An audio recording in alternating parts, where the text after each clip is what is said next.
প্রশ্ন, virtual reality system তৈরির উপাদানসমূহ লিখো। উত্তর, ভার্চুয়াল রিয়েলিটি সিস্টেম তৈরির উপাদান। 1. ইফেক্টর।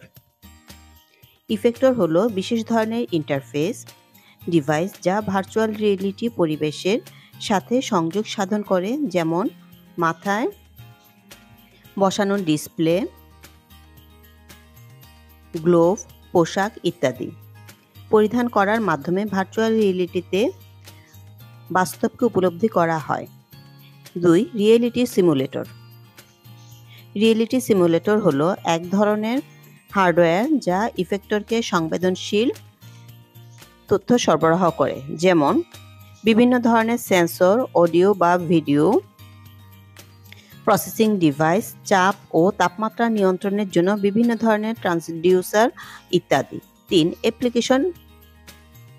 অ্যাপ্লিকেশন হলো এক ধরনের সফটওয়্যার যা সিমুলেশনের প্রাসঙ্গিকতা বর্ণনা করে।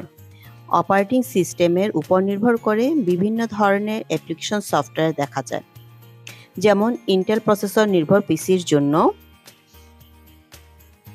অটোডেস্কের ডিভিশন। 4. জিওমেট্রি। জিওমেট্রি হলো ভার্চুয়াল পরিবেশের বিভিন্ন বস্তুর বাহ্যিক বৈশিষ্ট্য সম্পর্কিত তথ্যাবলী। মূলত কম্পিউটার এইডেড ডিজাইন বা ক্যাড সফটওয়্যার দিয়ে জিওমেট্রি তৈরি করা হয়, যেমন ইন্টেল প্রসেসর নির্ভর পিসিতে বিভিন্ন বস্তুর 3D মডেলিং করার জন্য অটোডেস্কের অটোক্যাড সফটওয়্যার। ক্যাড সফটওয়্যার দ্বারা তৈরি করা ফাইল ভার্চুয়াল রিয়েলিটির রেন্ডারিং এবং অথরিং করার জন্য এক্সপোর্ট করা হয়।